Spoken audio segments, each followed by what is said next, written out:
আসসালামু আলাইকুম, কেমন আছেন আপনারা সবাই? আশা করি ভালো আছেন। আজকে আমি ভেলপুরি রেসিপি করে দেখাবো।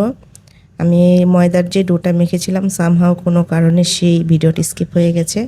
ভেলপুরিগুলো আমি বেলে পর্যাপ্ত পরিমাণ তেল দিয়ে ভেলপুরিগুলো দিয়ে বেশ খানিক সময় ভেজে নিব, কারণ যতটা সময় ধরে ভেলপুরি ভাজা হয় ভেতর থেকে এবং বাহির থেকে সম্পূর্ণভাবে ক্রিস্পি হয়ে ওঠে। দেখেন আমার ভেলপুরিগুলো খুব সুন্দরভাবে মুচমুচে হয়ে ভেজে উঠেছে।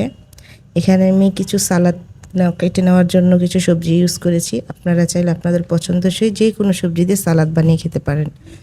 আমি বেশিরভাগ সময় বাড়িতে ভেলপুরি চটপটি বানিয়ে আমার বাচ্চাদের খাওয়াই, কারণ বাহিরের কেনা খাবারের চেয়ে ঘরের খাবারগুলো বেশ স্বাস্থ্যসম্মত হয়ে থাকে।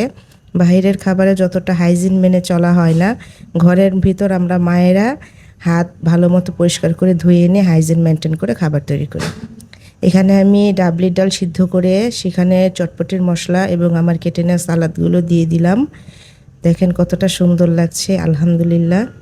তারপর সেই খাবারের মধ্যে শুকনা মরিচ এবং ভেলপুরিগুলো নিয়ে আমি এখানে ট্রের মধ্যে সাজিয়ে নিয়েছি। ভেলপুরিগুলো আর ডাবলিগুলো একসাথে করে নিয়ে স্যালাড দিয়ে আর ইউজ করেছি এখানে তেঁতুলের টক। আপনারা চাইলে টক মিষ্টি যে টকটা থাকে সেটাও দিয়েও খেতে পারেন, কোনো সমস্যা নেই। আমি ঘরের মধ্যে খুব সুন্দর মতো বানিয়ে খেলাম। আপনারাও চাইলে বাড়িতে তৈরি করতে পারবেন। ভালো লাগলে আমার চ্যানেলটি সাবস্ক্রাইব করে দিবেন।